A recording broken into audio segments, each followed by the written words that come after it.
কল্পনা করুন এমন এক রাতের কথা যেখানে জ্বলন্ত আগুনের গর্তের সামনে দাঁড়িয়ে আছে হাজার হাজার মানুষ। তাদের সামনে একটি মাত্র শর্ত, নিজের বিশ্বাস ত্যাগ করো, নয়তো এই জীবন্ত আগুনে ঝাঁপ দাও। এটি কোনো রূপকথা নয়, এটি ইতিহাসের এমন এক রাত যা আসমানের ফেরেশতাদেরও স্তম্ভিত করেছিল। পবিত্র কোরআনের সূরা বুরুজে স্বয়ং আল্লাহ রাব্বুল আলামিন এই ঘটনার শপথ করেছেন। কারা ছিল এই আসহাবুল উহদুদ বা আগুনের গর্তের মানুষ? কেন এক পরাক্রমশালী রাজা একটি আস্ত জাতিকে পুড়িয়ে মারার নির্দেশ দিয়েছিল? আর সবচেয়ে বড় রহস্য হল, এই মহাকাব্যিক ঘটনার শুরু কিভাবে হয়েছিল জানেন? কোনো শক্তিশালী সৈন্যবাহিনী বা বড় কোনো বিদ্রোহ দিয়ে নয়, বরং শুরু হয়েছিল ছোট্ট একটি ছেলের হাত ধরে। এমন এক বালক যে এমন এক সত্য আবিষ্কার করেছিল যা কাঁপিয়ে দিয়েছিল একটি বিশাল সাম্রাজ্যের ভিত। রাসূলুল্লাহ সাল্লাল্লাহু আলাইহি ওয়াসাল্লামের পৃথিবীতে আগমনের বহু আগের কথা। ইয়েমেনের নজরান অঞ্চলে রাজত্ব করত এক চরম নিষ্ঠুর রাজা। সে কেবল একজন শাসকই ছিল না, ক্ষমতা, ধন সম্পদ আর অহংকারে অন্ধ হয়ে সে নিজেকে খোদা বা ঈশ্বর বলে দাবি করত। তার রাজ্যে কেউ মাথা তুলে দাঁড়ানোর সাহস পেত না। কিন্তু এই রাজার ক্ষমতার মূল উৎস তার সেনাবাহিনী ছিল না, তার ক্ষমতার মূল চাবিকাঠি ছিল অন্য কিছু, এক অন্ধকার শক্তি। রাজার দরবারে ছিল এক মহাশক্তিশালী জাদুকর। তার কালো জাদু, মোহমায়া আর শয়তানি শক্তির প্রভাবে পুরো সাম্রাজ্যের মানুষ রাজাকে অন্ধের মতো ভয় পেত। জাদুকরের ভয়ে কেউ রাজার বিরুদ্ধে টু শব্দটিও করার সাহস করত না। রাজা এবং জাদুকর এই দুই মিলে নজরান শহরের বুকে এক অমানিসার রাজত্ব কায়েম করেছিল। মনে হচ্ছিল এই অন্ধকার থেকে মুক্তির আর কোনো উপায় নেই। কিন্তু পৃথিবীর সবচেয়ে বড় সত্য হলো সময় রাজা বা জাদুকর কাউকেই ক্ষমা করে না। জাদুকর বুঝতে পারছিল তার আয়ু ফুরিয়ে আসছে। একদিন সে রাজার দরবারে এসে মাথা নত করে বলল, মহারাজ, আমার বয়স হয়েছে, আমার দৃষ্টি ক্ষীণ হয়ে আসছে, হাত কাঁপছে, মৃত্যু যে কোনো সময় আমাকে গ্রাস করতে পারে। কিন্তু আমার মৃত্যুর সাথে সাথে আপনার এই সাম্রাজ্যের ক্ষমতা যেন দুর্বল না হয়ে যায়। রাজা ভ্রুকুচকে জিজ্ঞেস করলো, তাহলে উপায়? জাদুকর বলল, পুরো রাজ্য থেকে আমার জন্য এমন একটি তীক্ষ্ণ বুদ্ধিসম্পন্ন বালক খুঁজে আনুন যাকে আমি আমার জীবনের সব জাদুর বিদ্যা শিখিয়ে যেতে পারি। সে হবে আমার উত্তরসূরি, আপনার নতুন পাহারাদার। পুরো রাজ্য তন্ন তন্ন করে খোঁজা হলো। সবচাইতে মেধাবী একটি ছেলেকে বেছে নেওয়া হলো। তাকে নির্দেশ দেওয়া হলো প্রতিদিন সকালে তাকে জাদুকরের কাছে যেতে হবে জাদু শিখতে। বালকটি জানতো না তার কাঁধে কত বড় এক অন্ধকার দায়িত্ব চাপিয়ে দেওয়া হয়েছে। এই ছেলেটি কি হতে যাচ্ছে নাজরানের পরবর্তী ত্রাস, নাকি তার নিয়তিতে লেখা ছিল অন্য কিছু? জাদুকরের কাছে কালো জাদু শিখতে যাওয়ার এই পথেই লুকিয়েছিল ইতিহাসের সবচেয়ে বড় মোড় ঘোরানো এক রহস্য। বালকটি প্রতিদিন জাদুকরের কাছে যাওয়ার পথে ওই ছোট কুঁড়ে ঘরটি পার হতো। সেখানে বাস করতেন একজন রাহিব বা সন্ন্যাসী। তিনি কোনো মূর্তি পূজক বা জাদুকর ছিলেন না। তিনি ছিলেন ঈসা আলাইহিস সালামের প্রকৃত ধর্মের একজন একনিষ্ঠ অনুসারী, একজন একেশ্বরবাদী, যিনি কেবল এক অদ্বিতীয় আল্লাহর ইবাদত করতেন। বালকটির মনে কৌতূহল জাগলো। রাজপ্রাসাদের জাদুকর তাকে শেখায় অন্ধকার, ভয় আর অহংকারের মন্ত্র, আর এই বৃদ্ধ সন্ন্যাসীর ইবাদতে রয়েছে এক অদ্ভুত প্রশান্তি। একদিন বালকটি সাহস করে সন্ন্যাসীর কাছে গিয়ে বসল। সন্ন্যাসী তাকে শোনালেন এক নতুন কথা। তিনি বললেন আসমান ও জমিনের স্রষ্টা এক অদ্বিতীয় আল্লাহর কথা। তিনি শেখালেন যে রাজা কোনো ঈশ্বর নয়, সেও কেবল আল্লাহর একজন সাধারণ সৃষ্টি। বালকটির ছোট্ট হৃদয়ে যেন এক তুমুল ঝড় শুরু হলো। এক মহা দ্বিধায় পড়ে গেল সে। কার কথা সত্য, জাদুকর নাকি সন্ন্যাসী? প্রতিদিন বালকটি আগে সন্ন্যাসীর কাছে যেত, তার কথা শুনত। এর ফলে জাদুকরের কাছে পৌঁছাতে তার দেরি হয়ে যেত। জাদুকর রেগে গিয়ে তাকে প্রহার করত। আবার ফেরার পথেও সন্ন্যাসীর কাছে বসার কারণে বাড়ি ফিরতে দেরি হতো। তখন পরিবারের লোকেরাও তাকে মারধর করত।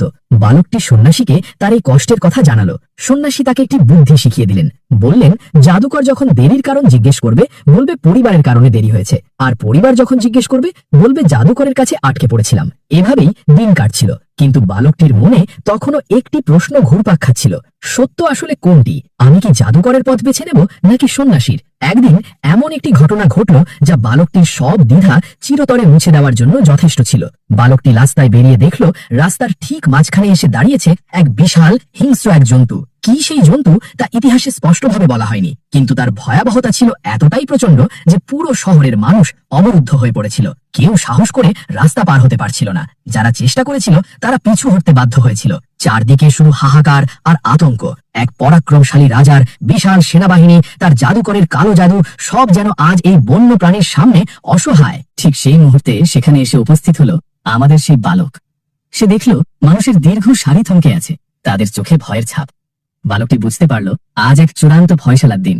তার মনের ভেতরে এতদিন ধরে যে নীরব যুদ্ধ চলছিল, জাদুকরের অন্ধকার পথ নাকি রাহিবের দেখানো আলোর পথ, আজ তার একটি প্রমাণ হয়ে যাওয়ার দিন।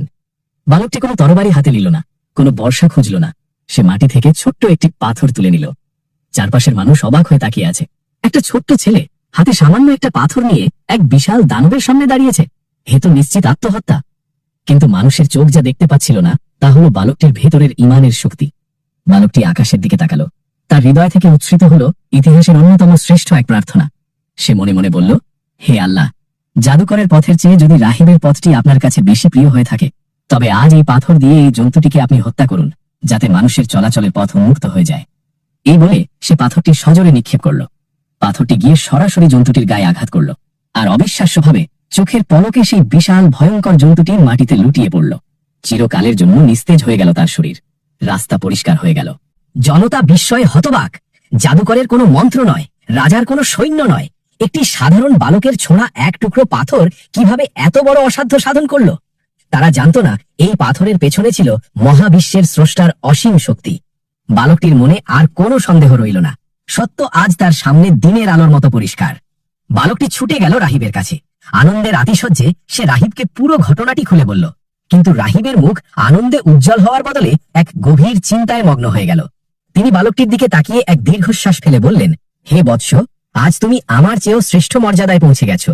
তোমার ঈমান আজ এক অনন্য উচ্চতায়। কিন্তু মনে রেখো, তোমার এই মর্যাদা এক বিশাল পরীক্ষার পূর্বাভাস।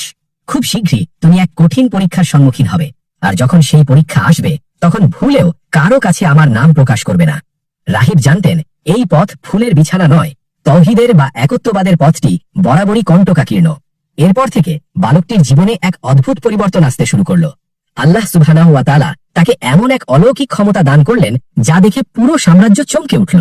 জন্ম থেকে অন্ধ মানুষ তার কাছে আসলে সে দৃষ্টিশক্তি ফিরে পাচ্ছিল। কুষ্ঠরোগীরা তার কাছে আসলে সম্পূর্ণ সুস্থ হয়ে যাচ্ছিল। বড় বড় সব দুরারোগ্য ব্যাধি তার ছোঁয়ায় নিরাময় হতে লাগলো। কিন্তু বালকটি কখনোই এই ক্ষমতার অহংকার করত না। যখনই কোনো অসুস্থ মানুষ তার কাছে আসতো, সে স্পষ্ট ভাষায় বলে দিত, আমি কাউকে সুস্থ করি না, সুস্থ করার মালিক একমাত্র আল্লাহ। আপনি যদি তার প্রতি ঈমান আনেন তবে আমি আপনার জন্য দোয়া করব, আর আল্লাহ আপনাকে সুস্থ করে দেবেন। মানুষ দলে দলে ঈমান আনতে শুরু করলো। বালকটির দোয়ায় তারা সুস্থ হতে লাগলো।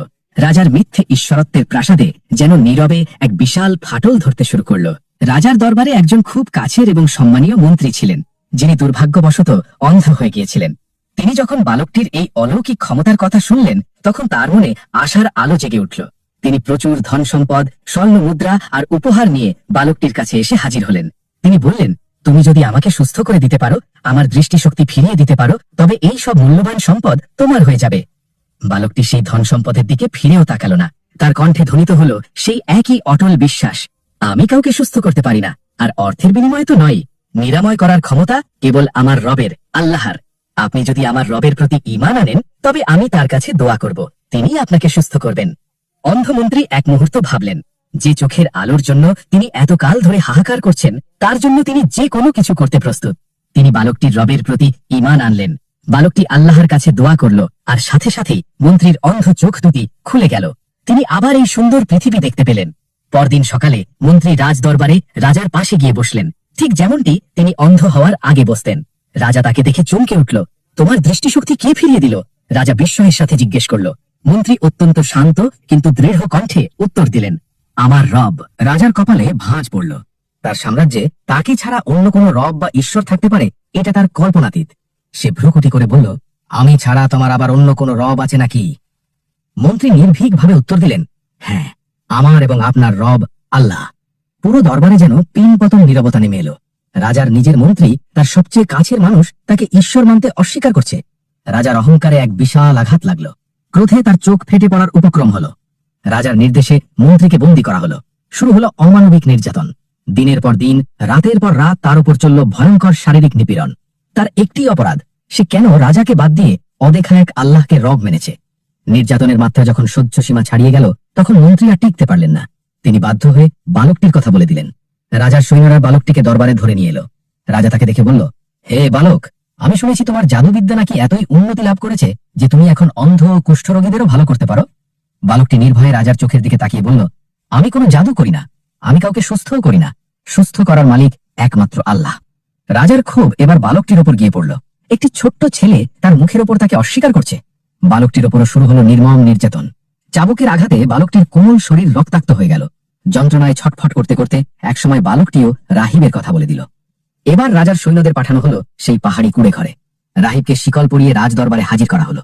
রাজা রাহিবের দিকে তাকিয়ে এক নিষ্ঠুর হাসি হাসল। সে বলল, তোমার ধর্ম থেকে ফিরে এসো, আমাকে ঈশ্বর হিসেবে মেনে নাও, না হলে তোমার পরিণতি হবে ভয়াবহ। রাহিব শান্ত চোখে রাজার দিকে তাকালেন। তার চোখে কোনো ভয় ছিল না, কোনো অনুশোচনা ছিল না। তিনি দৃঢ়ভাবে রাজার প্রস্তাব প্রত্যাখ্যান করলেন। যে ইমানের আলো তিনি নিজের বুকে ধারণ করেছেন তা মৃত্যুর ভয়ে নিভিয়ে দেওয়া সম্ভব নয়। রাজা তখন এক ভয়ঙ্কর নির্দেশ দিল। একটি ধারালো করাত আনা হলো। সবার সামনে প্রকাশ্য দিবালোকে করাতটি রাহিবের মাথার ঠিক মাঝখানে রাখা হলো। পুরো দরবার স্তব্ধ হয়ে দেখছে। রাজা ভাবল মৃত্যু ভয় দেখিয়ে হয়তো এই বৃদ্ধকে টলানো যাবে, কিন্তু না, রাহিবের মুখে আল্লাহর জিকির ছাড়া আর কিছুই ছিল না। ঘাতকরা করাত চালাতে শুরু করলো। মাথার খুলি ভেদ করে করাত নিচে নেমে আসতে লাগলো। রক্তে ভেসে গেল দরবারের মেঝে। রাহিবের শরীরটি ঠিক মাঝখান থেকে দ্বিখণ্ডিত হয়ে মাটিতে লুটিয়ে পড়ল। কিন্তু তার শেষ নিঃশ্বাস পর্যন্ত তিনি ঈমান থেকে এক চুল পরিমাণও সরে আসেননি। এরপর রাজা অন্ধমন্ত্রীর দিকে ফিরল। এবার তোমার পালা, ধর্ম ত্যাগ করো, না হলে তোমার পরিণতিও একই হবে। মন্ত্রী তার নিজের চোখে রাহিবের এই ভয়াবহ মৃত্যু দেখলেন। কিন্তু যে চোখ একবার সত্যের আলো দেখেছে তা কি আর মিথ্যার অন্ধকারে ফিরে যেতে পারে? মন্ত্রীও ধর্ম ত্যাগ করতে অস্বীকার করলেন। করাত আবার চলল। মন্ত্রীর শরীরটিও একইভাবে দ্বিখণ্ডিত করে দেওয়া হলো। দরবারের মেঝে দুজন খাঁটি ইমানদারের রক্তে রঞ্জিত। বাতাসে ভাসছে রক্তের গন্ধ আর এক অদ্ভুত স্তব্ধতা। এবার রাজার চোখ গিয়ে পড়ল সেই ছোট্ট বালকটির ওপর। রাজা বালকটির দিকে এগিয়ে গেল। বালকটির সামনে পড়ে আছে তার শিক্ষাগুরু রাহিব এবং সেই মন্ত্রীর খণ্ডিত মৃতদেহ। রাজা ভাবল এই ছোট্ট ছেলেটি নিশ্চিত এই বিভৎস দৃশ্য দেখে ভয়ে কুঁকড়ে যাবে। সে নিশ্চয়ই মৃত্যুর ভয়ে নতজানু হয়ে ক্ষমা চাইবে। কিন্তু বালকটি কি করবে? সে কি ভয় পাবে, নাকি ইমানের এই বিশাল পরীক্ষায় উত্তীর্ণ হবে? কিভাবে সে মোকাবিলা করবে এই নিষ্ঠুর সম্রাটের? রাজ দরবারের মেঝে তখনও সদ্য ঝরে পড়া তাজা রক্তে ভেজা। বাতাসে ভাসছে মৃত্যুর হিম শীতল গন্ধ। একটু আগেই চোখের সামনে দ্বিখণ্ডিত হয়ে লুটিয়ে পড়েছে রাজ্যের অন্যতম সম্মানিত মন্ত্রী এবং সত্যের পথের একনিষ্ঠ সাধক সেই বৃদ্ধ রাহিব। আর এই ভয়ঙ্কর বিভৎস মৃত্যুপুরীর ঠিক মাঝখানে অবিচলিত হয়ে দাঁড়িয়ে আছে একটি ছোট্ট বালক। তার চোখে কোনো জল নেই, পায়ে কোনো কাঁপুনি নেই। সিংহাসনে বসা স্বঘোষিত ঈশ্বর, সেই পরাক্রমশালী রাজা এবার বালকটির দিকে তাকালো। রাজার চোখে তখন এক অদ্ভুত মিশ্র অনুভূতি, ক্রোধ আর ভয়। হ্যাঁ, ভয়, কারণ যে ছেলেটি মাত্র কয়েক হাত দূরে পড়ে থাকা তার শিক্ষাগুরুর দ্বিখণ্ডিত লাশ দেখেও ভয় পাচ্ছে না, তাকে কোন মৃত্যু ভয় দেখানো যায়? কিন্তু রাজাকে তার মিথ্যে অহংকার টিকিয়ে রাখতেই হবে। সে চাইলেই বালকটিকে এখানে এই মুহূর্তে করাত দিয়ে ছিঁড়ে ফেলতে পারত, কিন্তু সেটা করল না। কেন? কারণ এই বালকটি ততদিনে পুরো রাজ্যে এক পরিচিত নাম হয়ে উঠেছে। অন্ধ আর কুষ্ঠরোগীদের সুস্থ করে সে সাধারণ মানুষের হৃদয়ে জায়গা করে নিয়েছে। তাকে যদি এভাবে প্রকাশ্য দরবারে নির্মমভাবে হত্যা করা হয়, তবে জনগণের মধ্যে বিদ্রোহের আগুন জ্বলে উঠতে পারে। রাজাকে এমন একটা পথ বেছে নিতে হবে যেন মানুষের চোখে মনে হয় বালকটি কোনো দুর্ঘটনায় মারা গেছে। শুরু হলো ইতিহাসের সবচেয়ে রোমাঞ্চকর এক মনস্তাত্ত্বিক এবং অলৌকিক লড়াই। এক নিরস্ত্র বালকের সাথে পুরো এক সাম্রাজ্যের লড়াই। রাজা তার সবচেয়ে বিশ্বস্ত আর নিষ্ঠুর রক্ষীদের ডাকলো। তাদের নির্দেশ দিল, এই ছেলেটিকে নিয়ে যাও আমাদের রাজ্যের সবচেয়ে উঁচু আর ভয়ঙ্কর পাহাড়ের চূড়ায়। যখন তোমরা একেবারে সর্বোচ্চ শিখরে পৌঁছাবে, তখন তাকে শেষবারের মতো বলবে তার ধর্ম ত্যাগ করে আমাকে ঈশ্বর হিসেবে মেনে নিতে। যদি সে রাজি হয়, তাকে ফিরিয়ে আনবে, আর যদি সে অস্বীকার করে, তবে তাকে সেই পাহাড়ের সর্বোচ্চ চূড়া থেকে নিচের গভীর খাদের দিকে ধাক্কা দিয়ে ফেলে দেবে, যাতে তার হাড় গোড় চূর্ণ বিচূর্ণ হয়ে যায় এবং কেউ যেন বুঝতে না পারে কিভাবে তার মৃত্যু হয়েছে। রক্ষীরা বালকটিকে নিয়ে বেরিয়ে পড়ল। পাহাড়ের পথটি ছিল অত্যন্ত দুর্গম, খাড়া এবং বিপদসংকুল। যত উপরে উঠছে, বাতাস তত ভারী আর হিমশীতল হচ্ছে। রক্ষীদের হাতে ধারালো অস্ত্র, আর তাদের মাঝখানে হেঁটে চলছে বালকটি, একেবারে শান্ত, নীরব। তার মুখে ভয়ের কোনো চিহ্ন নেই, পালানোর কোনো চেষ্টা নেই। অবশেষে তারা পৌঁছালো পাহাড়ের একেবারে সর্বোচ্চ চূড়ায়। নিচে তাকালে মাথা ঘুরে যায়। গভীর খাদ হাঁ করে আছে, যেন সবকিছু গ্রাস করার জন্য। রক্ষীরা বালকটিকে খাদের একেবারে কিনারায় দাঁড় করালো। তাদের কণ্ঠস্বর কর্কশ হয়ে উঠল। এখনো সময় আছে, নিজের ধর্ম ত্যাগ করো, আমাদের রাজাকে ঈশ্বর মেনে নাও, নইলে এই গভীর খাদই হবে তোমার কবর। বালকটি নিজের খাদের দিকে তাকালো না। সে ঘাতকদের হাতের তরবারির দিকেও তাকালো না।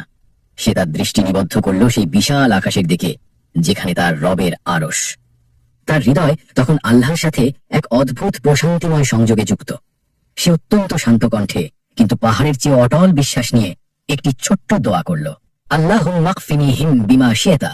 হে আল্লাহ, আপনি যেভাবে ইচ্ছা আমাকে এই লোকগুলোর হাত থেকে রক্ষা করুন। আর ঠিক তখনই ঘটল এক অবিশ্বাস্য অলৌকিক ঘটনা। বালকটির সেই ছোট্ট দোয়াটি শেষ হতে না হতেই পুরো পাহাড় যেন থর থর করে কাঁপতে শুরু করলো। এক প্রচন্ড ভূমিকম্প আঘাত হানল শুধুমাত্র সেই পাহাড়ের চূড়াটিতে। খাদের কিনারায় দাঁড়িয়ে থাকা সেই সশস্ত্র শক্তিশালী রক্ষীরা নিজেদের ভারসাম্য ধরে রাখতে পারল না। চোখের পলকে তাদের আর্তনাদ বাতাসে মিলিয়ে গেল এবং তারা এক একে সেই ভয়ঙ্কর গভীর খাদে ছিটকে পড়ে মৃত্যুর কোলে ঢলে পড়ল। ভূমিকম্প থেমে গেল। বাতাস আবার শান্ত হলো। পাহাড়ের চূড়ায় তখন কেবল একজনই দাঁড়িয়ে আছে, সেই বালকটি। তার গায়ে একটি আঁচড়ও লাগেনি। সে চাইলে এখন যে কোনো দিকে পালিয়ে যেতে পারত। সে মুক্ত, কিন্তু সে পালালো না, কারণ তার মিশন এখনো শেষ হয়নি। সত্যকে মিথ্যার সিংহাসনের সামনে বিজয়ী করার জন্য তাকে আবার ফিরে যেতে হবে। কিছুক্ষণ পর রাজদরবারের দরজা আবার খুলে গেল। রাজা বসে আছে সিংহাসনে, এই ভেবে যে এতক্ষণে হয়তো বালকটির মৃতদেহ শকুনের খাবারে পরিণত হয়েছে। কিন্তু দরজার দিকে তাকাতেই রাজার চোখ যেন ছানা বড়া হয়ে গেল।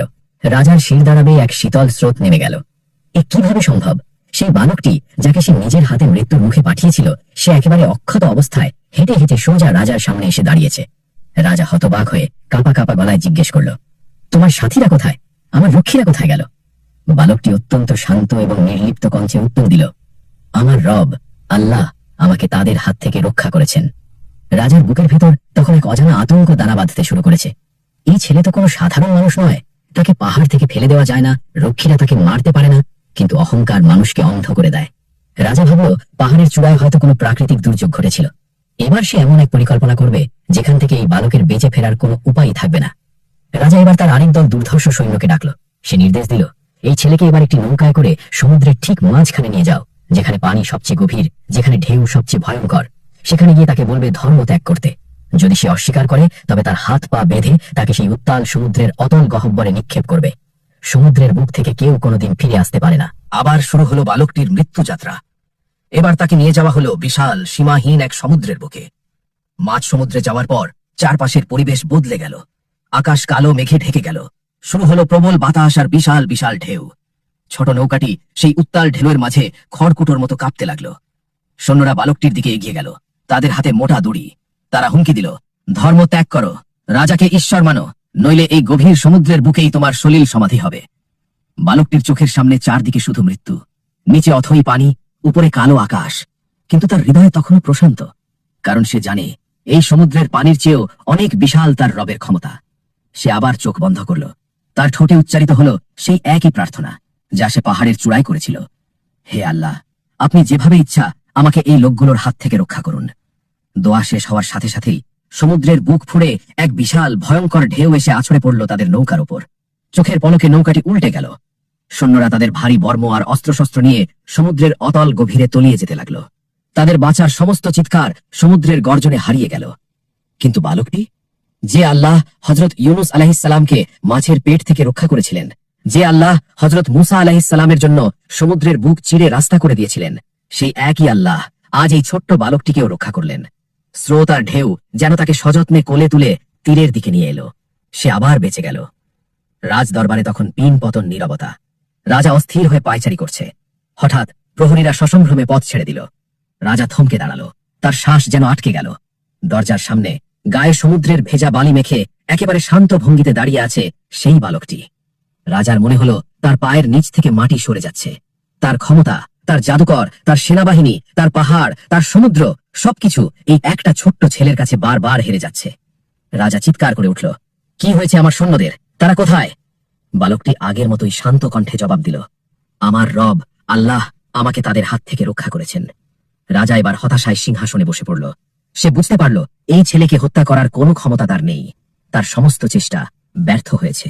ঠিক সেই মুহূর্তে বালকটি এমন এক কথা বলল যা শুনে রাজার রক্তহীন হয়ে গেল। বালকটি রাজার চোখের দিকে সরাসরি তাকিয়ে এক দৃঢ় এবং অকম্পিত কণ্ঠে ঘোষণা করল, হে রাজা, আপনি হাজার চেষ্টা করলেও আমাকে হত্যা করতে পারবেন না। আমাকে হত্যা করার ক্ষমতা আপনার নেই। রাজা অবাক হয়ে তাকালো। বালকটি বলে চলল, তবে হ্যাঁ, আমাকে হত্যা করার একটি মাত্র উপায় আছে। আপনি যদি ঠিক আমি যেভাবে বলি সেভাবে করেন, তবেই আপনি আমাকে হত্যা করতে পারবেন। এছাড়া পৃথিবীর কোনো শক্তি আমাকে মারতে পারবে না। পুরো দরবার স্তব্ধ। একটি ছেলে যাকে হত্যা করার জন্য রাজা হন্যে হয়ে উঠেছে, সে নিজেই নিজের ঘাতককে বলে দিচ্ছে কিভাবে তাকে খুন করতে হবে। এ কেমন কৌশল? কেন বালকটি নিজের মৃত্যুর চাবি তুলে দিচ্ছে এক নিষ্ঠুর রাজার হাতে? কি ছিল বালকটির সেই শর্ত? আর কেনই বা সে নিজের জীবনকে এভাবে বিলিয়ে দেওয়ার সিদ্ধান্ত নিল? একটি মৃত্যুকে কেন্দ্র করে কিভাবে পতন ঘটতে যাচ্ছে হাজার বছরের এক মিথ্যে অহংকারের সাম্রাজ্যের। রাজদরবারে তখন পিন পতন নীরবতা। যে ছেলেটিকে হত্যা করার জন্য রাজার বিশাল সেনাবাহিনী, দুর্গম পাহাড় আর উত্তাল সমুদ্র ব্যর্থ হয়েছে, সেই ছেলেটি এখন নিজের মুখে তার মৃত্যুর উপায় বলে দিচ্ছে। বালকটির চোখে এক অদ্ভুত দীপ্তি। তার চেহারায় কোনো ভীতি নেই, বরং আছে এক মহৎ আত্মত্যাগের দৃঢ় সংকল্প। সে রাজার দিকে তাকিয়ে বলল, আপনি আমাকে কোনোভাবেই হত্যা করতে পারবেন না যতক্ষণ না আপনি আমার একটি শর্ত পূরণ করেন। রাজা অধৈর্য হয়ে জানতে চাইল, কি সেই শর্ত বল?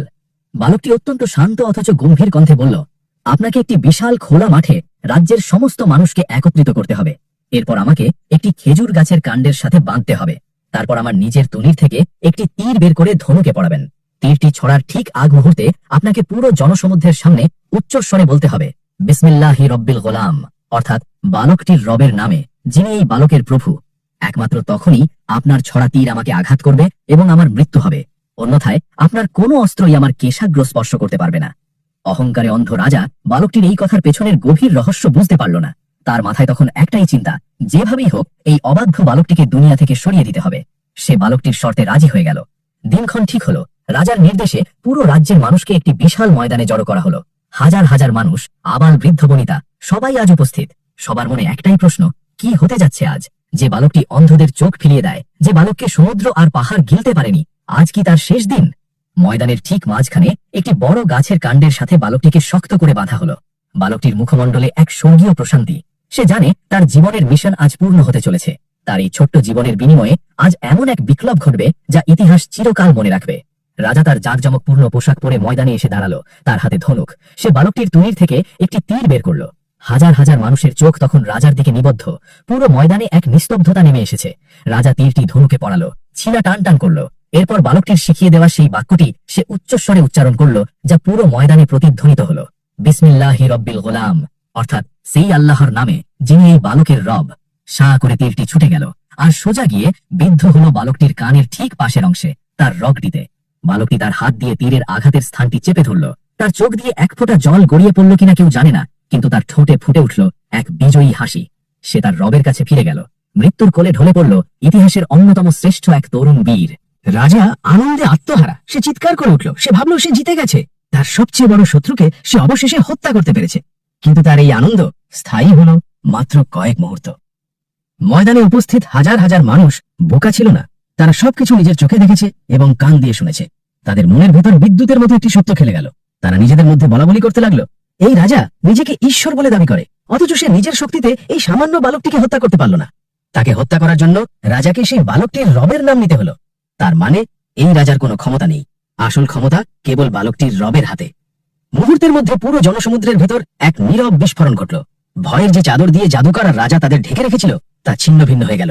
হাজার হাজার মানুষ একসাথে চিৎকার করে উঠল, আমান্না বিরাব্বিল গুলাম, আমান্না বিরাব্বিল গুলাম। আমরা বালকটির রবের প্রতি ঈমান আনলাম, আমরা বালকটির রবের প্রতি ঈমান আনলাম। রাজা চমকে উঠল। এ কি হলো? সে চেয়েছিল একটি কণ্ঠকে চিরতরে স্তব্ধ করে দিতে, আর এখন পুরো রাজ্য সেই একই কথা বলছে। বালকটি আসলে মরেনি। সে তার নিজের রক্তের বিনিময়ে হাজার হাজার মানুষের মৃত হৃদয়কে বাঁচিয়ে দিয়ে গেছে। বালকটির জীবনের চেয়ে তার মৃত্যু রাজার জন্য আরো বেশি ভয়ঙ্কর হয়ে দাঁড়ালো। রাজার অহংকার আর ক্ষোভ এবার পাগলা কুকুরের মতো রূপ নিল। তার মন্ত্রীরা তাকে বলল, মহারাজ, আপনি যে জিনিসটিকে ভয় পেতেন আজ ঠিক সেটাই ঘটল। আপনার রাজ্যের সমস্ত মানুষ আপনার বিরুদ্ধে চলে গেছে। তারা এক আল্লাহর প্রতি ঈমান এনেছে। রাজা এক ভয়ঙ্কর পৈশাচিক নির্দেশ দিল। সে নির্দেশ দিল রাস্তার মোড়ে মোড়ে, শহরের অলিগলিতে বিশাল বিশাল গর্ত বা পরিধা খনন করার জন্য। সেই গর্তগুলোতে প্রচুর কাঠ ফেলে দাউ দাউ করে আগুন জ্বালানো হলো। আগুনের লেলিহান শিখা আকাশ ছুতে লাগলো। রাজা ঘোষণা করল, যে ব্যক্তি তার নতুন ধর্ম ত্যাগ করে আবার আমাকে ঈশ্বর হিসেবে মেনে নেবে না, তাকে এই জ্বলন্ত আগুনের গর্তে নিক্ষেপ করা হবে। শুরু হলো ইতিহাসের অন্যতম নির্মম এক হত্যাযজ্ঞ। কিন্তু আশ্চর্যের বিষয় হলো, ঈমানের স্বাদ একবার যারা পেয়েছে, আগুনের ভয় তাদের টলাতে পারল না। দলে দলে মানুষ হাসি মুখে সেই আগুনের গর্তে ঝাঁপিয়ে পড়তে লাগলো। তারা রাজাকে অস্বীকার করলো। পুরুষ, নারী, বৃদ্ধ কেউ পিছপা হলো না। দুনিয়ার এই ক্ষণস্থায়ী আগুনের চেয়ে তাদের কাছে আল্লাহর সন্তুষ্টি অনেক বড় হয়ে দাঁড়ালো। এই ভয়ঙ্কর হত্যাযজ্ঞের মাঝে একটি দৃশ্য ছিল সবচেয়ে বেশি হৃদয় বিদারক। একজন নারী, তার কোলে একটি ফুটফুটে ছোট শিশু। শিশুটি তখনও মায়ের বুকের দুধ পান করে। সৈন্যরা নারীটিকে টেনে হিঁচড়ে আগুনের গর্তের কিনারায় নিয়ে এলো। নিচে দাও দাও করে জ্বলছে নরকাগ্নি। আগুনের আঁচে চামড়া পুড়ে যাওয়ার উপক্রম। নারীটি একবার আগুনের দিকে তাকালো, আর একবার তার কোলের নিষ্পাপ শিশুটির দিকে তাকালো। একজন মায়ের হৃদয়। নিজের জন্য তার কোনো ভয় নেই, কিন্তু তার এই ছোট্ট শিশুটির কি হবে? শিশুটি তো কোনো অপরাধ করেনি। আগুনের ভয়ঙ্কর রূপ দেখে মাতৃত্বের মমতায় নারীটি এক মুহূর্তের জন্য থমকে দাঁড়ালো। সে একটু পিছপা হতে চাইল। ঠিক সেই মুহূর্তে ঘটল আরেক অলৌকিক ঘটনা।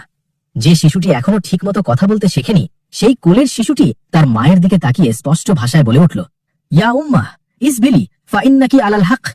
হে আমার মা, ধৈর্য ধারণ করুন, পিছপা হবেন না, নিশ্চয়ই আপনি সত্যের উপর আছেন। কোলের শিশুর মুখে এই ঐশী বাণী শুনে মায়ের সব দ্বিধা কেটে গেল। তার চোখ থেকে ভয়ের শেষ বিন্দুটি মুছে গেল। সে তার সন্তানকে বুকে শক্ত করে জড়িয়ে ধরে পরম শান্তিতে সেই জ্বলন্ত আগুনের গর্তে ঝাঁপিয়ে পড়ল। দুনিয়ার আগুন তাদের শরীরকে হয়তো পুড়িয়ে ছাই করে দিয়েছিল, কিন্তু তাদের আত্মাকে স্পর্শ করার কোনো ক্ষমতা সেই আগুনের ছিল না। তারা সরাসরি জান্নাতের মেহমান হয়ে গেল। এই সেই ভয়ঙ্কর ঘটনা যাকে আল্লাহ সুবহানাহু ওয়া তাআলা পবিত্র কোরআনের সূরা আল বুরুজে চিরস্মরণীয় করে রেখেছেন। আল্লাহ বলেন, ধ্বংস হয়েছিল গর্তওয়ালারা, ইন্ধনপূর্ণ যে গর্তে ছিল আগুন, যখন তারা তার পাশে উপবিষ্ট ছিল, আর মুমিনদের সাথে তারা যা করছিল তা তারা নিজের চোখে দেখছিল। তারা মুমিনদেরকে শাস্তি দিয়েছিল শুধু এই কারণে যে মুমিনরা পরাক্রমশালী ও প্রশংসিত আল্লাহর প্রতি ঈমান এনেছিল। সূরা আল বুরুজ 4 থেকে 8।